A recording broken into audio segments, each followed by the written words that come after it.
encourager les chrétiens à être des demandeurs de Dieu.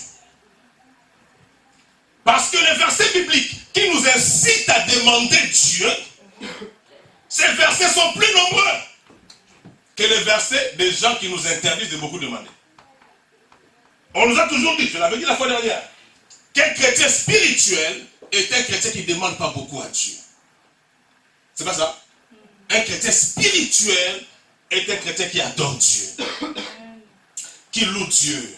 Maman, tu as des problèmes? Non, tout va bien. Alléluia, Jésus, tu es grand. Maman, est-ce qu'on peut demander à Dieu? Non, non, non, non, non. À Dieu, on ne demande pas beaucoup. Quand tu demandes une seule fois, c'est fini. C'est faux et archi faux. Il y a des moments où Dieu ne te répond pas directement parce qu'il a envie de t'entendre tout le temps. C'est pourquoi, à côté de la prière, il nous a associé la persévérance. La persévérance, c'est quoi? C'est parce que Dieu n'a pas entendu. Dieu a entendu. Il a encore envie de t'entendre là-dessus. Et la persévérance permet à Dieu de nous préparer par rapport aux miracles. Parce qu'il y a des miracles et des miracles, mon frère. Amen. J'ai dit aux hommes, aimons le miracle. Est-ce qu'on peut dire amen? Amen. N'écoutez pas tous ceux qui vous disent que les chrétiens qui aiment le miracle sont charnels. C'est eux qui sont charnels. Parce que celui qui n'aime pas le miracle n'aime pas Dieu. Si tu aimes Dieu, tu dois savoir que tout ce que Dieu fait s'appelle miracle. Amen. Je vais un amen pour ça, s'il vous plaît. Amen. Donc, comment vas-tu m'exhorter à ne pas aimer le miracle? Oh, venez seulement à l'église pour les miracles. Non, ce n'est pas le but premier. Je viens rencontrer Dieu. Mais je sais aussi que quand je viens rencontrer Dieu, je ne rentrerai jamais les mains vides. Amen. Et lorsque Dieu me donne, ce que Dieu me donne sera différent de ce qu'un homme me donnera. C'est ça qu'on appelle miracle. Dis, j'aime le miracle. Parce que c'est l'action de mon Père. Dites-le avec conviction. Dis, j'aime le miracle. J'aime le miracle. Parce que c'est l'action de mon Père. Ton Père, quand il te donne, il donnera l'argent. Mais si ton Père céleste te donne, ça peut être l'argent, mais ça sera un argent miraculeux. Parce que tout ce que Dieu fait s'appelle miracle. Et c'est quoi le miracle? C'est tout ce que Dieu seul est capable de faire. C'est quoi encore le miracle? C'est tout ce que l'homme est incapable d'accomplir dans la vie de notre homme. Yes. Alors dis-moi que je n'aime pas les miracles, mais c'est n'importe quoi, un truc de ouf. Je te jure. Daniel a compris le secret. Il a prié. Mon ami, tout ce qui ça dit que tout ce qui tracasse ta vie, Dieu nous l'a dit. On a dit ça vendredi. Il faut faire quoi? Tout ce qui sera compliqué, va le lui présenter.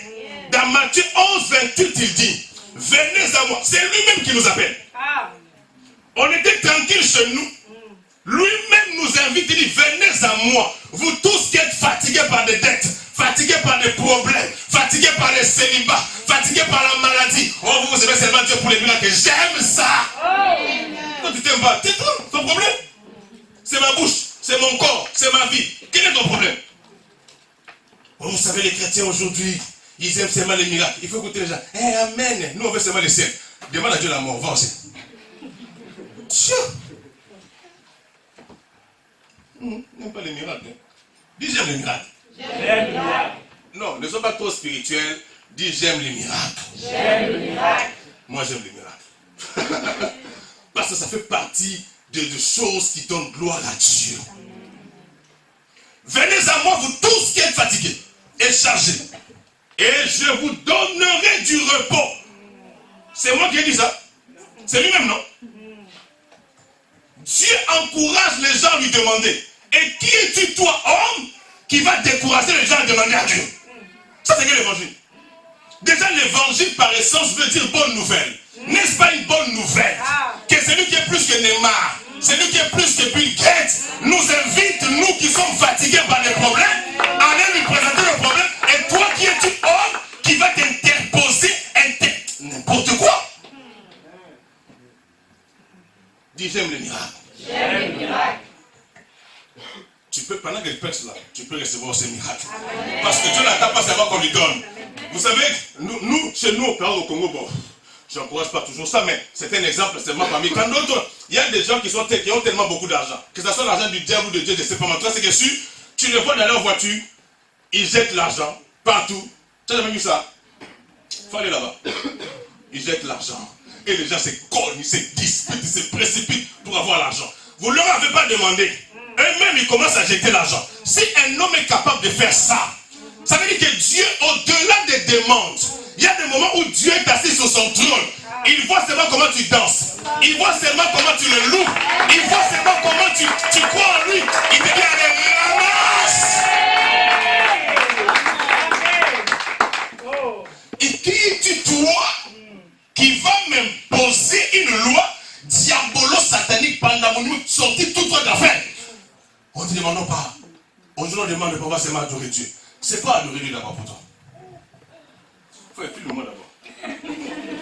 Mais ça m'énerve. C'est quoi adorer Dieu pour toi? Oh, mais adorer Dieu, c'est dire à Dieu ce qu'il est, c'est faux. Non, tu sais, nous, on aime seulement l'adoration. On aime la louange. Parce que la louange brise les chaînes. Oui, mais la louange ne brise pas toutes les chaînes. Il y a des chaînes qui doivent être brisées par la demande. C'est quoi cet évangile?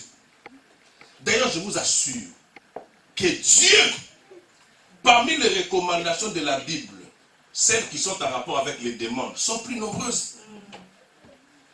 J'ai voulu des versets bibliques aujourd'hui là. Et vous allez sentir que franchement, vous qui ne demandez pas, vous êtes en retard dans beaucoup de choses. Mais pendant que je parle, pourquoi ça demandait déjà? Mais pendant que je parle là, oh Seigneur, la limousine là, Seigneur, c'est pas grave, est-ce que tu as la foi? Hein? Je continue seulement, Jésus. C'est tout, on dit ça passe après. Oh, c'est pas spirituel, c'est toi qui vois. Mais ce que je dis, il est très spirituel.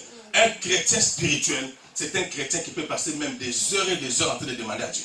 Amen. En tout cas, cet évangile, je sais que beaucoup ne vont pas l'accepter. Mais en tout cas, franchement, c'est ma bouche qui parle. De la part de Dieu. Amen. Et ce que je dis est vrai. Il n'y aura aucun verset biblique qu'une personne pourra me présenter qui pourra contredire ce que je dis. Donc, ça, c'est le diable qui a inspiré cet évangile à d'autres personnes pour nous empêcher de tirer profit de notre Père. Matthieu 7,7, que même les soulards connaissent. Il est dans un bar, dans une boîte de nuit, en train de vomir. On lui donne Matthieu 7,7. Vous allez voir que même les soulards, ils ont une Bible qu'on appelle, ils ont le Nouveau Testament. Chez nous au Congo là-bas, il y en avait qui étaient de couleur bleue. Un petit truc comme ça là, dans leur poche. Tu leur demandes pourquoi? Ah, c'est ma protection, on ne sait jamais. On ne sait jamais. Eh Jésus. Papa, Matthieu 7,7 nous dit ceci. Demandez et vous recevrez. Ça, c'est encore un petit verset. Hein. Ça, là, Dieu commence seulement, c'est la première vitesse d'abord. Il dit à tout le monde, demandez et vous recevrez. Cherchez et vous trouverez. Frappez et l'on vous ouvrira. Parce que frapper, c'est aussi une autre forme de demande. Vous savez, quand je venais, je méditais sur un verset. Je te dis ce verset aujourd'hui. Franchement, je dis Seigneur, pourquoi tu es comme ça toi aussi? J'ai failli sauter même de la voiture. J'espère que c'est pas moi qui conduisais. Parce que des fois, c'est la distraction automobiliste. Je ne sais pas si ça existe bon là, mais en tout cas, franchement, le verset là m'a révigoré. Tu vois un peu? Je vous ai insulté. Je vous assure, on va lire ce verset. Ouf.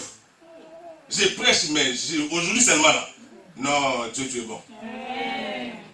Donc, ça, nous sommes encore au premier, ça c'est la première vitesse. Demandez et vous recevrez. Cherchez, vous trouverez. Frappez et l'on vous ouvrira. Ça veut dire que tout le monde sait qu'à Dieu on demande. Dans ta vie, je l'avais dit, si les gens ne te demandent pas, tu es maudit. Et si tu es content du fait que moi on ne me demande pas parce que les gens connaissent que je suis droit, tu es maudit. Tu comprends ça? Parce qu'on ne demande qu'à celui qui a quelque chose. Toi, comme tu n'as rien, les gens ne te calculent même pas. Ou ils te calculent, mais comme ils connaissent ta réaction, ils préfèrent même souffrir avec leur faim. Mon ami, la parole déclare ceci, ne refuse pas un bienfait à celui qui a droit alors qu'il est tranquillement assis à tes côtés. Apprenez à donner aux gens. Même des fois quand ils vous ont rien demandé, donnez. Parce qu'il est écrit, donnez et il vous sera donné. Dans Psaume chapitre 2, le verset 8. Ouvrez rapidement la Bible. Rapidement. Psaume chapitre 2, verset 8. Ce verset me scandalise. Ce Ce verset me donne la force. Ça m'encourage. Je veux que vous lisiez ce verset avec attention. Psaume chapitre 2, verset 8. Lisons rapidement. Psaume chapitre 2, verset 8. Vas-y, rapidement. Demande-moi et je te donnerai les nations. Attends. Ce n'est pas Satan qui tombe dans le royaume des gens. On demande ce qu'on n'a pas. Et lorsqu'une personne te dit demande-moi, c'est qu'il sait que tu en manques. Il dit demande-moi. Et mais en plus, Jésus de Nazareth, fils du Dieu vivant. Ça dit que l'invitation de Dieu à lui demander est proportionnellement liée à sa taille, à sa dimension, à son niveau. Dieu ne te dira pas demande-moi 1000 fois. Ça fait des fois ici. Bref. Je pense déjà à Kim. Demande-moi 1000 fois. Demande-moi 100 francs, 1000 euros. Non. Vous savez, des fois, nous, enfants de Dieu, nous ridiculisons Dieu. Parce qu'il nous refuse certaines choses, parce que la façon dont on lui a demandé, on l'a ridiculisé. Comment quelqu'un va faire 7 jours de jeûne pour se marier? Par exemple, pendant que les jours où tu sors de ton jeûne, les sorcières venaient de se marier. Les sorcières aussi s'étaient mariées.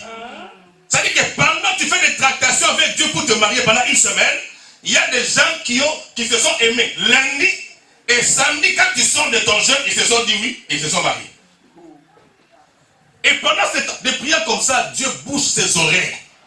Comment quelqu'un peut-il jeûner pour avoir l'argent? Pendant que ton père a dit l'or et l'argent lui appartient.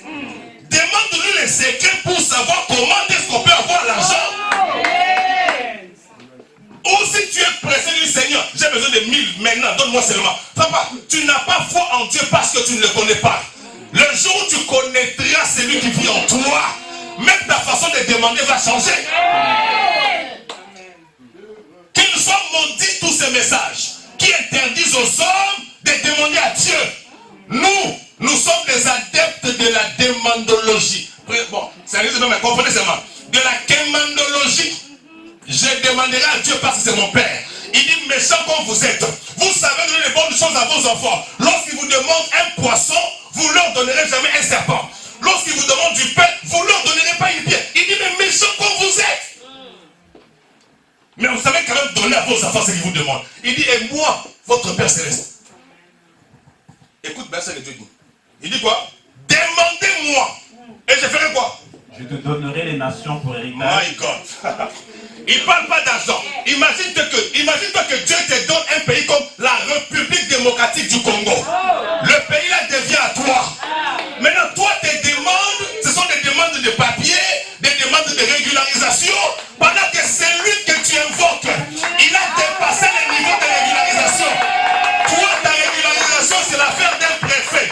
Un préfet seulement peut mettre sa signature, le chose de chose. Mais Dieu ne te demande pas de demander au préfet, ni les papiers. Il te dit, demande-moi.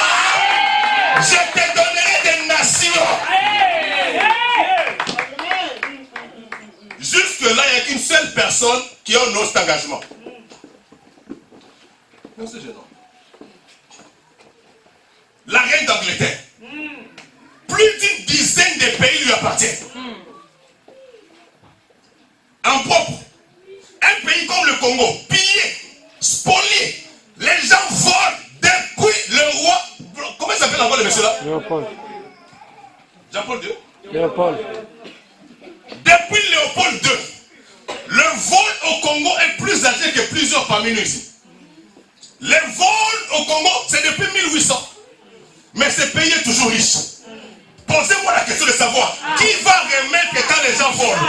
Quand les gens volent les coltas, qui va remettre les coltas? Quand les gens volent les diamants, qui va remettre les diamants? Et toi, tu vas m'empêcher de demander à une telle personne. Maudite soit ta pensée, maudite soit ta réflexion. Je demanderai à Dieu les choses qui sont en rapport avec sa taille. Alléluia. Come on. Oh, demandez pas, tu vois, un chrétien spirituel, il ne demande pas, il est de l'adoration. L'une de mes filles m'a appelé dernièrement pour me dire, papa, vraiment pas souvent, tu nous as quand même bien enseigné. Je suis parti dans une église. Le pasteur dit, on ne demande pas à Dieu dans le désert. Il dit, on était là, on s'est regardé, on dit vraiment, il y a auberge. J'ai dit, mais si maintenant on ne demande pas à Dieu dans le désert, on va demander où? On va demander où? Y a-t-il une position, un endroit agréable pour demander à Dieu?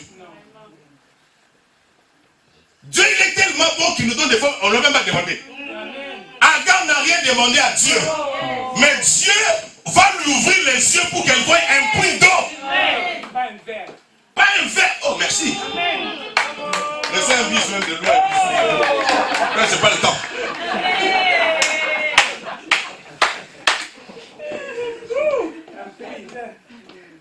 Tu me filmes bien? Merci.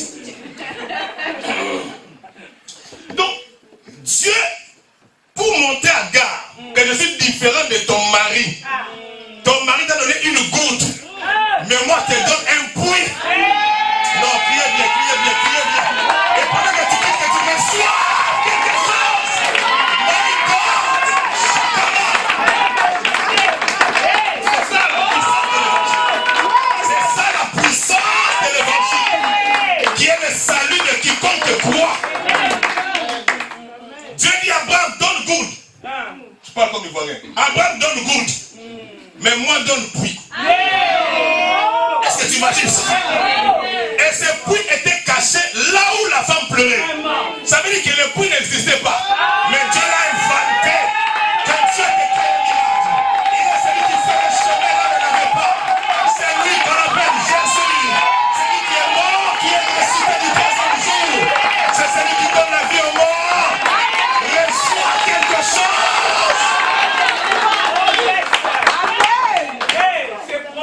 Donc il n'y a pas question que je te pose le maintenant. La puissance de cette parole rentre dans ta vie. Passe par toi pour toucher ta famille. Ça détruit la maladie en toi. Toute personne qui entend le son de ma voix reçoit automatiquement. Je dis obligatoirement un miracle. Un miracle. Parce que Jésus-Christ est Seigneur.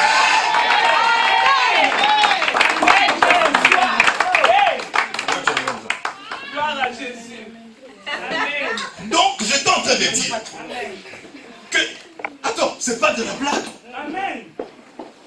C'est pas un jeu. C'est des choses vraies. Il dit, demande-moi quoi? Je te donnerai des nations pour héritage. Attends, il t'a pas dit ce que tu dois lui demander. Mais il veut seulement te montrer qui il est. Parce que l'adoration, ce n'est pas dire à Dieu qui il est. L'adoration, c'est reconnaître qui il est. C'est différent de dire à une personne ce qu'elle est et de reconnaître ce qu'elle est. Quand je reconnais ce que tu es, c'est que je reconnais ce que tu vaux. Mais si je dis seulement ce que tu es, c'est que je n'ai pas encore atteint la dimension de reconnaître ce que tu vaux réellement. Dieu te dit, je vais te dire qu'est-ce que je vaux. Demande-moi si je ne savais pas.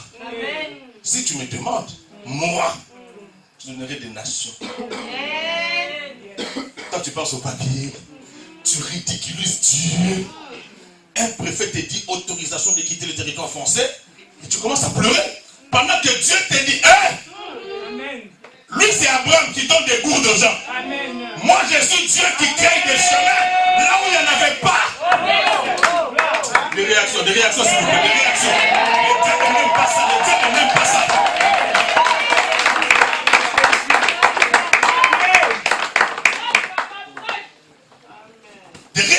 Des réactions, je dis. J'ai vu des réactions.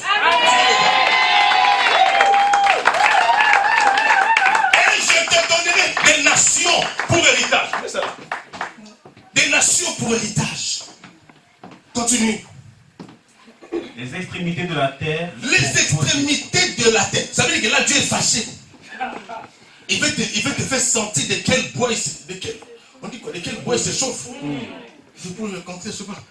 Il te dit, mais attends, tu ne me connais pas. Mais non, tu dois dire j'ai honte. Non, dis j'ai honte de moi. Non, dis j'ai honte de moi. Lui demander le royaume de Dieu.